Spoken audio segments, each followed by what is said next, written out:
The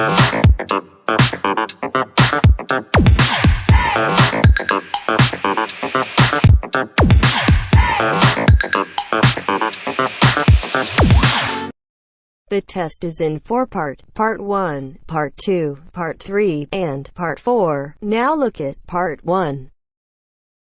Part 1. When Mark and Jane arrived in Edinburgh, they discovered that Mark had left his camera on the train.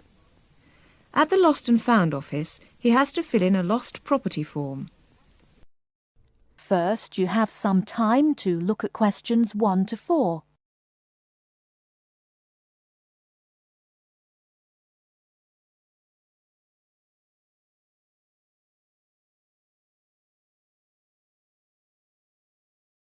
Now we shall begin. You should answer the questions as you listen, because you will not hear the recording a second time. Listen carefully and answer questions 1 to 4. Good evening, sir. Can I help you? Yeah, I think I left my camera on the train from London early today. Did you, sir? Oh, well.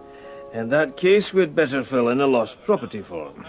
Can you tell me your name? Yeah, it's Mark Adams. Okay. Your address? You mean in Britain or in the States? How long are you staying? Oh, I've still got a few months in Britain. Okay, then. Can you give me your address here? Right. It's 21 Thames Drive, Leigh-on-Sea. That's Leigh on Sea, Essex.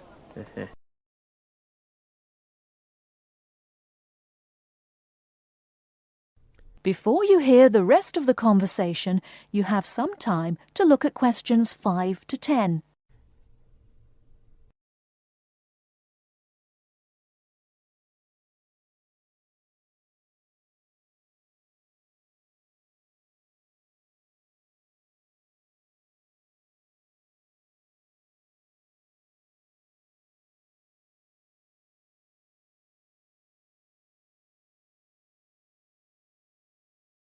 Now listen and answer questions 5 to 10. Do you want the phone number? Yes, I'd better have that. Okay, 0702 35211. Thanks. And you say it was a camera. What make and model? It's a Ricoh. Ricoh. How do you spell that? Ricoh. Okay, got that. Now, you say it was the London train. What time did it arrive in Edinburgh? At 4:55 this afternoon. Exactly on time. Well then, if we find it, sir, shall we phone you? No, I think I'll drop in the day after tomorrow to check up. Right you are, sir. We'll do our best.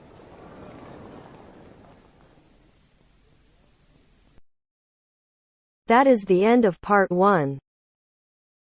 You now have half a minute to check your answers.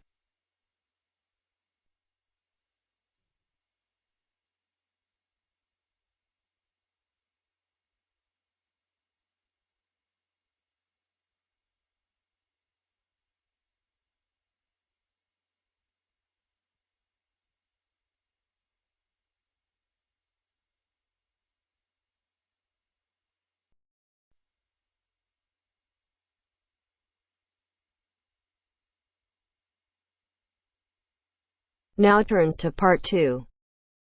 Part 2. She's going to talk to us today about the pleasures of running her own business. First, look at questions 11 to 14.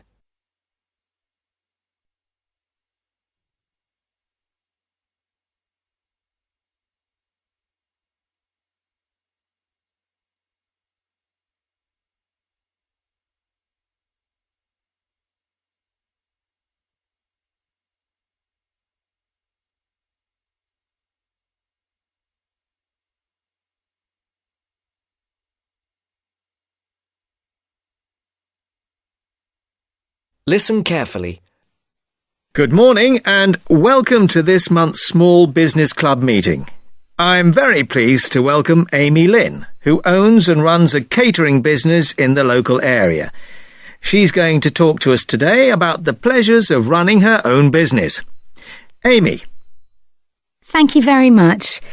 Now, I started my business 2 years ago, selling very high-quality ready-made meals using all organic ingredients sourced from the local area. And I have to say, it has been the happiest time of my life, with sales doing extremely well. I've had to work very hard, and this has meant a rather limited social life. But I really value the fact that I'm my own boss, and I can decide what I do, when I think I'm ready to try something new and creative, and when to continue with what I'm doing, and so forth. Now, I got the idea to produce these dishes when I was visiting a local supermarket, and I looked at what was on offer in the ready meals section. Lots of low-quality, unhealthy packs. And I thought, I could do so much better. I discussed it with friends. Some of them thought it was a great idea, and others thought there wouldn't be a big enough market for such expensive products. But I went ahead with my idea anyway. And, as I say, it's been very successful. At the moment, I employ 2 people, one to help me with the actual preparation and cooking, and the other to work on the financial side, doing invoices and accounts and marketing. My business is expanding, but I'm not ready to employ anybody new just yet.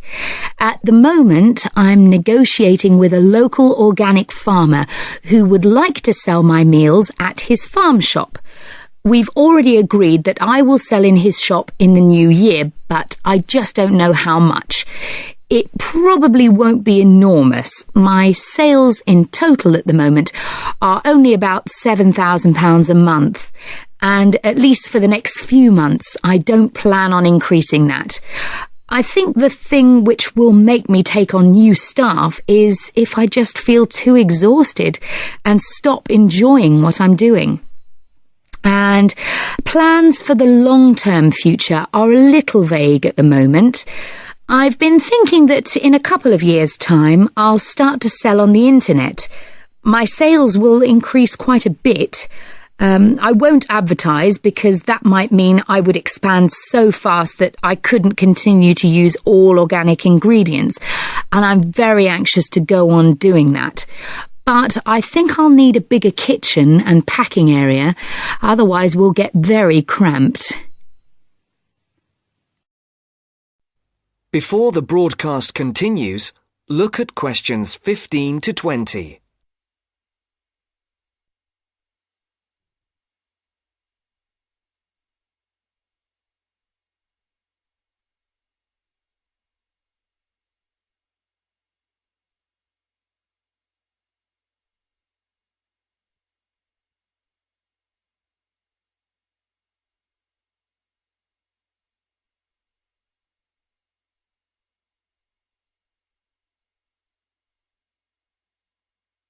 You will now listen to the second part of the talk.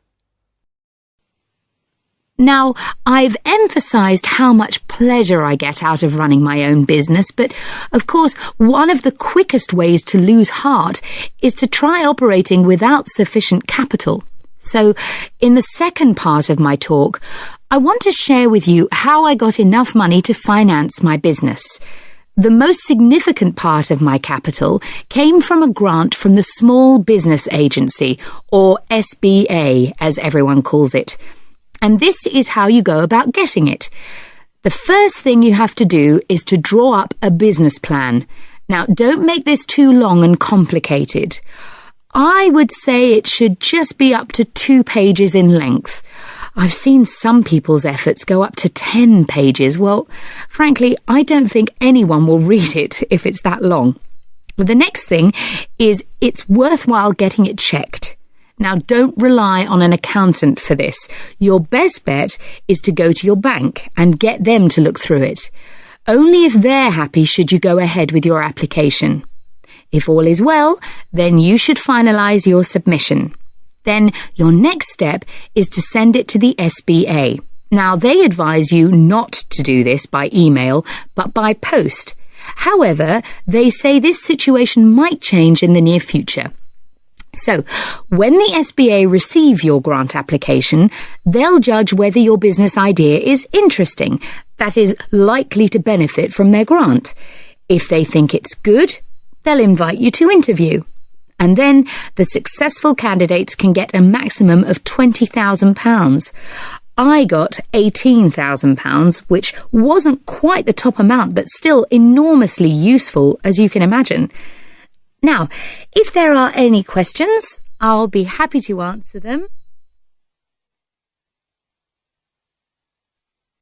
That is the end of part 2.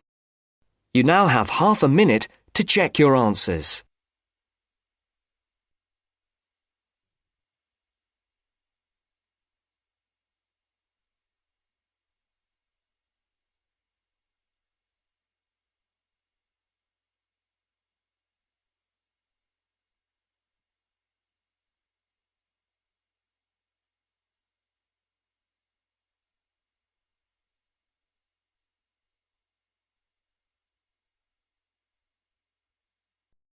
Now turns to part 3. Part 3.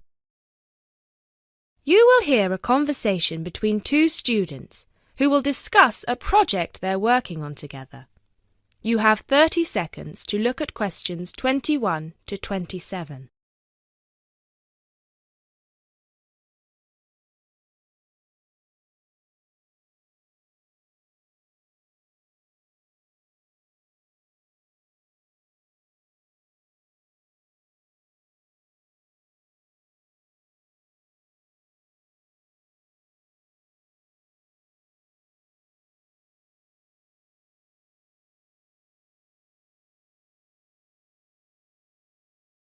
Hey Jess, glad you could make it. We've got a lot to discuss. Hi Matt. Yes, sorry I'm a bit late. I did bring all my notes with me. Yes, me too. Where shall we start? Well, I think it would be a good idea to clarify our objectives just one more time. Yes, good idea. Okay, here we are. We need to record, photograph, and identify the plant species in 10 1-square-meter plots. Does it say anything about where these plots should be and how they should be laid out? Ah, here it is. It says that all the plots need to be no more than 10 meters apart. And how do we choose them? Ah, this is the fun part. I remember this. Here we are. Make a 1-meter square frame using bamboo sticks available from the department stores. Yes, we've already done that. I know, I'm just reading the whole section. Okay. One person stands roughly in the middle of the chosen area and throws the frame. The other person uses a tape to mark out the square where the frame landed and returns frame to thrower. The thrower then turns a few degrees on the spot and throws again. The thrower must turn slightly after each throw and vary the force of the throw until after the 10th throw they are pointing in almost the same direction as the first. That sounds a bit complicated. That's only because it's all in writing. It's just a simple throw, turn, throw, turn, throw, turn until we have 10 squares.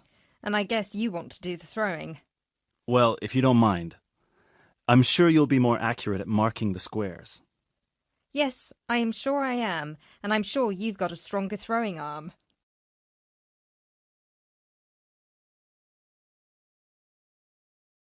You now have 30 seconds to look at questions 28 to 30.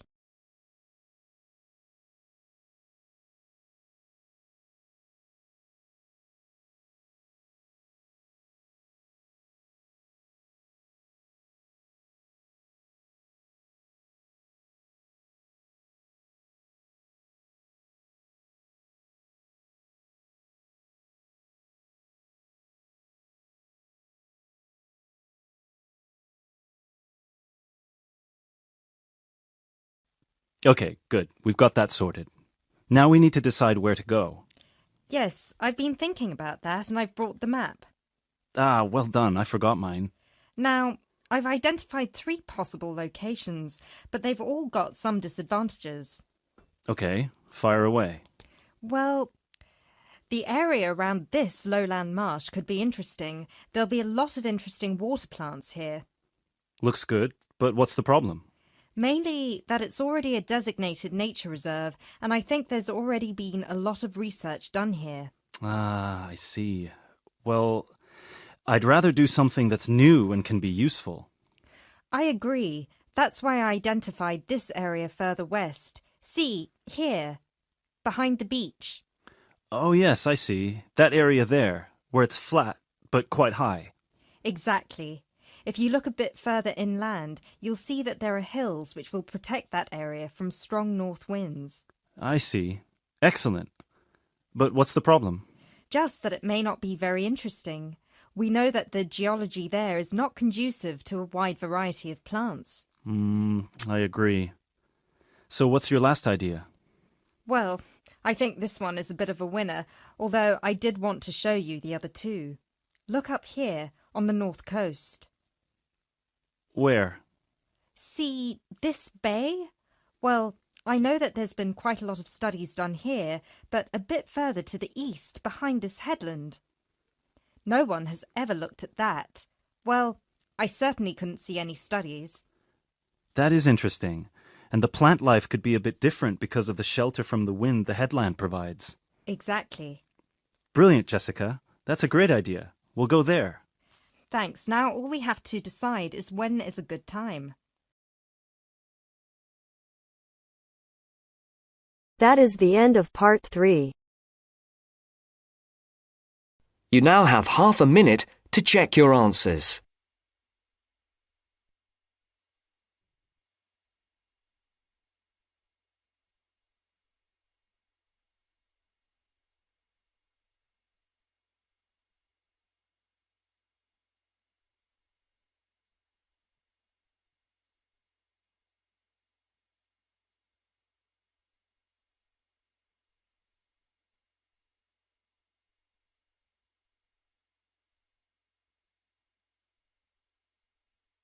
Now turns to part 4. Part 4.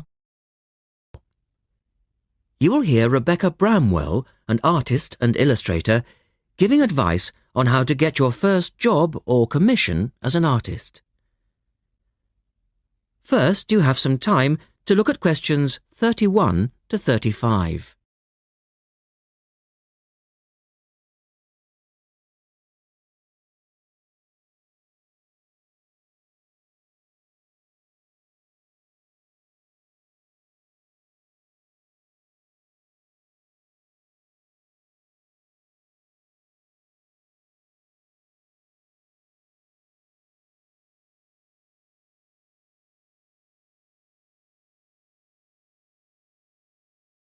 Now listen carefully and answer questions 31 to 35.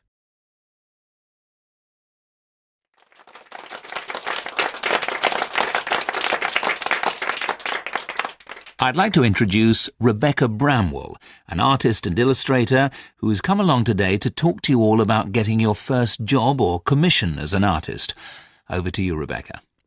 Thank you for inviting me. I remember when I graduated back in 1983, I was very excited about getting my first commission.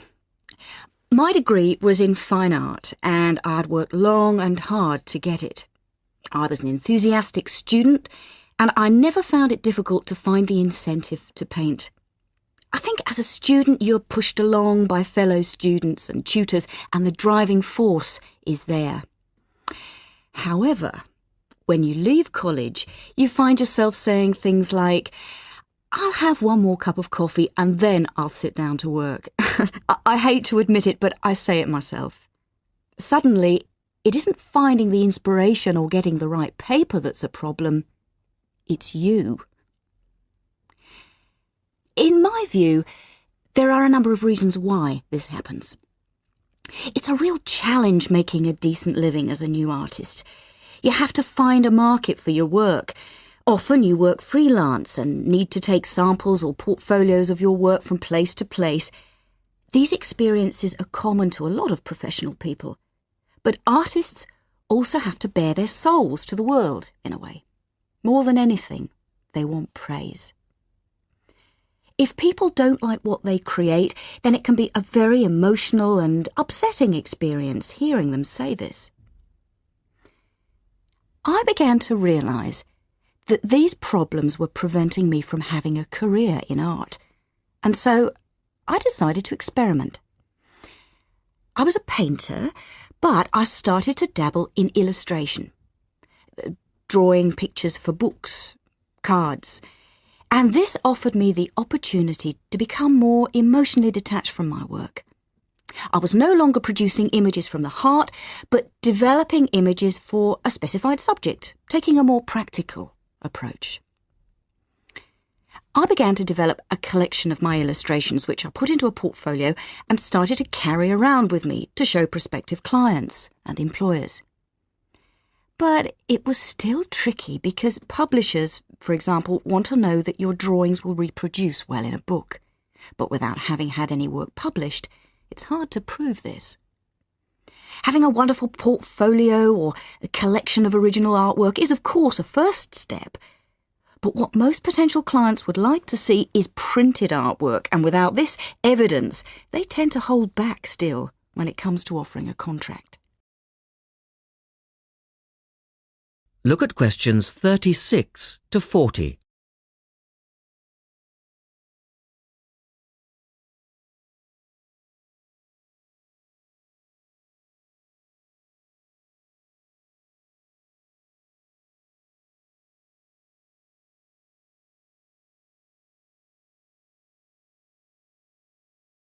Now answer questions 36 to 40.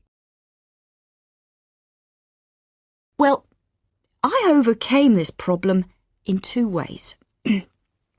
And I suppose this is my advice to you on preparing your portfolio of your best work. The first way was by submitting my work for a competition. And the one I chose was for a horoscope design and was sponsored by a top women's magazine. There are a few of these competitions each year, and they offer new illustrators an opportunity to showcase their work. The other approach I took was to design and print some mock-up pages of a book. In other words, I placed some of my illustrations next to some text in order to demonstrate how my work would look when it was printed. Perhaps I was lucky in that I had taken a degree that provided me with all-round creative skills so that I could vary my style and wasn't limited to a certain technique. Now, I think that is important. The art world and many other creative fields do try to pigeonhole people into snug boxes with an accompanying label. Now, I think you should try to resist this if you feel it happening to you. If you don't, you'll find it difficult to have new work accepted if you try to develop your style at a later stage in your career. Nevertheless, when you start out, and particularly when you're going for an interview, it's important not to confuse people by having a lot of different examples in your portfolio. One remedy for this is to separate your work into distinct categories. In my case, I did this by dividing my design-inspired illustrations from my paintings. It's then easier to analyse the market suited to each portfolio, such as magazines, book jackets, CD covers, etc. Working under two names is also useful, as it clarifies the different approaches and offers a distinction between them. I think it's been hard for artists to be recognised in anything other than the pigeonholes that they've been placed in. But luckily, these barriers are slowly being demolished. So I really do wish you all the very... That is the end of part 4. You now have half a minute to check your answers.